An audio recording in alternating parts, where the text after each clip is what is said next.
você falou dessa questão, dessa cúpula e desses irmãos que estão mais afastados do núcleo. O juiz, na sentença dele, que absolveu Giovanni Sivaldo, falou sobre isso, Josué. O juiz disse o seguinte: eu não entendo como é que uma igreja traz os assuntos dela para a mesa de um juiz, quando poderia resolver esse assunto internamente. Veja a que ponto chegou. Esses que não aceitam essa imposição, esse sistema religioso, eles são excluídos e perseguidos, não só excluídos. Então, o juiz se achou, eu estou aqui no meu trabalho, acostumado a fazer julgamento de casos sérios, de latrocínio, de homicídio, não, que ele não é do tribunal de júri, de roubo, de tráfico de drogas, e me vem um caso atípico. Foi essa palavra que ele usou. Um caso atípico. Eu não vejo aqui crime, foi o que o juiz disse. Um assunto que poderia ser resolvido no âmbito da igreja, administrativamente, se chega às barras da justiça, levada por quem? Pelo seu dirigente maior. E prova disso que ele utiliza o nome da igreja. O pior é isso. Ele utiliza o nome da igreja.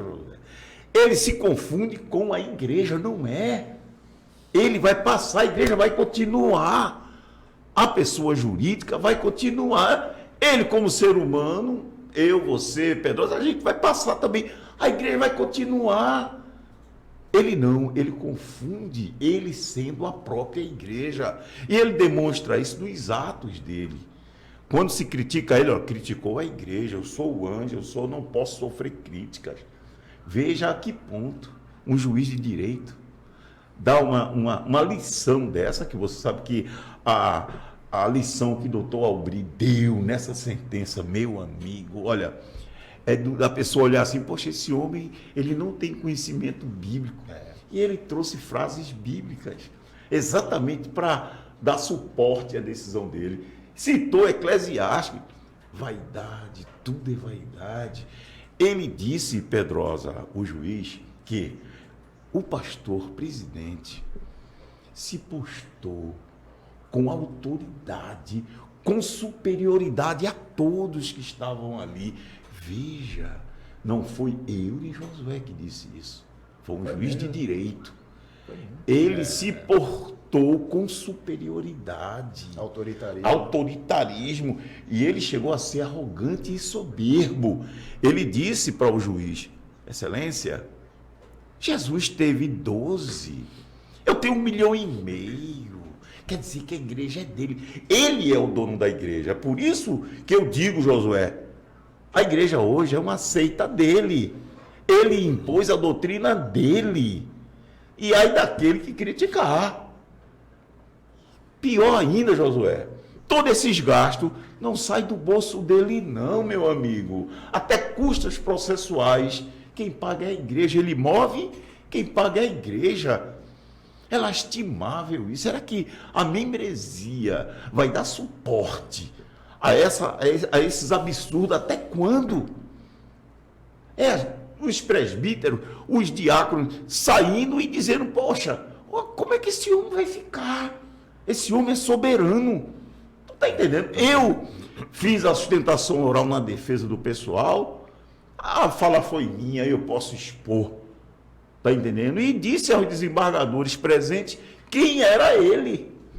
Como ele agia. Se ele se comporta assim diante de uma autoridade, diante de um magistrado, imagina diante os seus seguidores e liderados. Imagina. E pior, não são nem seguidores, são devotos. Virou uma devoção. Virou, o pessoal fica com ódio de Josué. Teve um que Josué levou uma queda lá no protesto. Rapaz, deram glória a Deus. Glória a Deus. Porque Josué caiu. Puxa. A bicicleta bateu em mim. Será que esse pessoal, todos, não estão percebendo que estão seguindo uma seita? Rapaz, olha, é tão patente, tão assim, patente, que você fica assim, poxa, será que todo mundo tá cego? É como aquela questão que sempre eu bato, a do rei, se eu não me engano, Luís XV, que ele e o pessoal idealizaram que ele tinha uma roupa, ele estava nu, mas eu pensava, que roupa linda, rei, minha roupa estava nu. Tava nu. Aí o menino chegou e disse, o rei está nu. É isso, será que o pessoal não está vendo? Estão alimentando o ego, estão alimentando a áurea dele, estão endeusando, estão criando o quê? Estão criando um totem, estão criando um bezerro de ouro e estão adorando esse bezerro de ouro. A verdade é essa, Pedrosa. Você bate isso no seu canal direto. O negócio é que às vezes tem pessoas, às vezes não, na grande maioria são pessoas que perderam o senso da realidade. A realidade é uma, mas essas pessoas sofreram uma lavagem cerebral tão grande que para elas a realidade é outra. Por mais que você tente explicar para essas pessoas, ó, a realidade é essa aqui, filho. É essa a realidade. Mas na mente dessas pessoas que estão com a mente cauterizada, eu acho que dominada até, você desenha, olha, o desenho, a gente está desenhando com provas, evidências e fatos, está aqui na tua frente.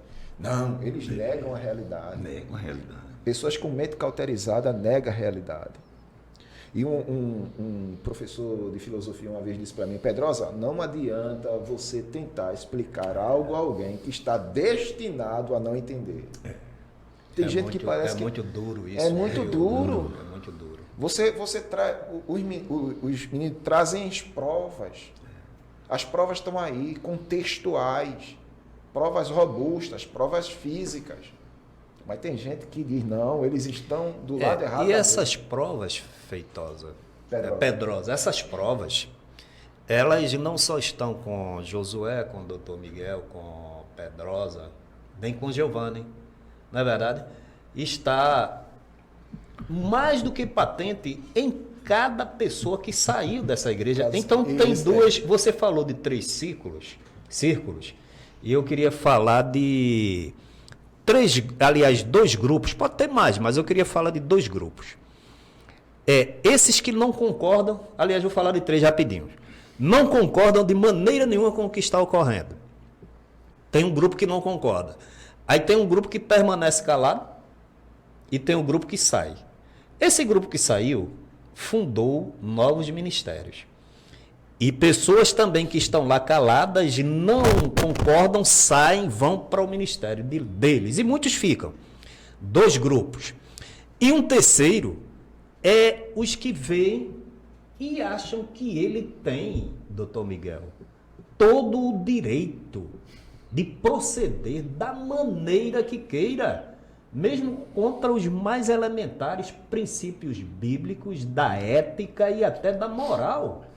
E as pessoas dizem, se você combater, se você expor, vai afastar as almas e as almas vão para o inferno.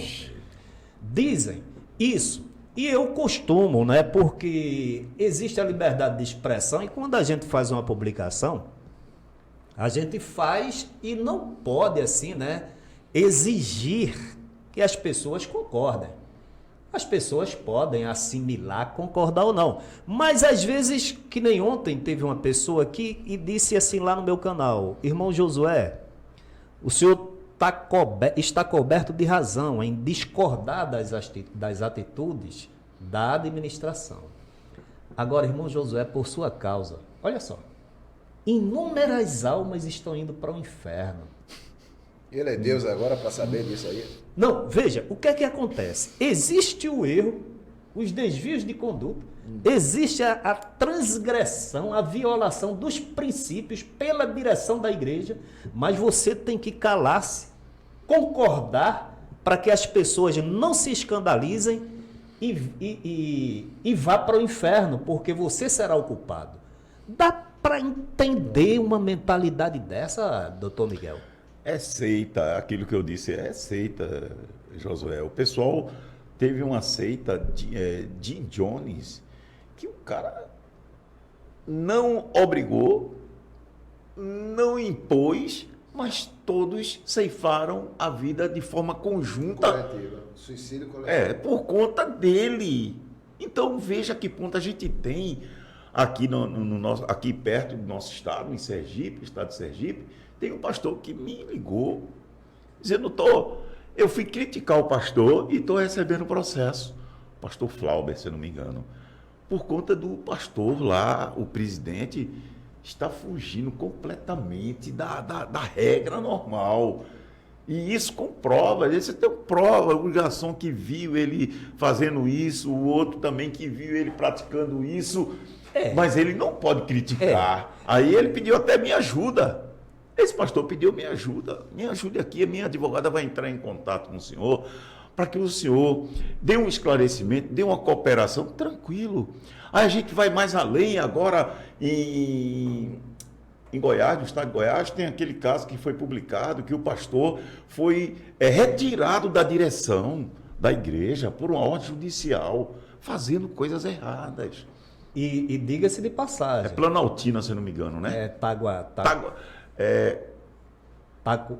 Taguatinga é o nomezinho assim. E diga-se de passagem, eu vim analisando, doutor Miguel, a justificativa para afastá-lo da direção da igreja, veja, não chega a 1%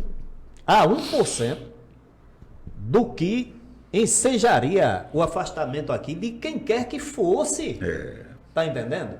Aí as pessoas, muita gente desavisada diz, Deus já era para ter, se houvesse isso, Deus já teria agido, né? E por que Deus não toma providência? Deus está muitíssimamente além disso aí. Cabe a cada um de nós defender aquilo que acreditamos, aquilo que pregamos, porque o Evangelho, Deus entregou para ser anunciado na forma correta. Não vem anjo, não vem exército armado, vem você. E a partir do momento que você, meu irmão, minha irmã, não é?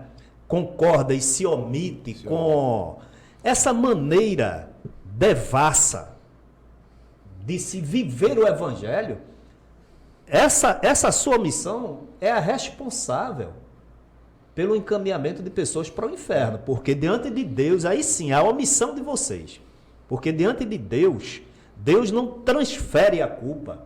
Como é que a gestão erra e a gente seguindo os mais elementares conselhos bíblicos de fidelidade, né, a doutrina apostólica, os ensinamentos de Jesus, a gente condena as atitudes e a gente é quem está afastando as pessoas para o inferno?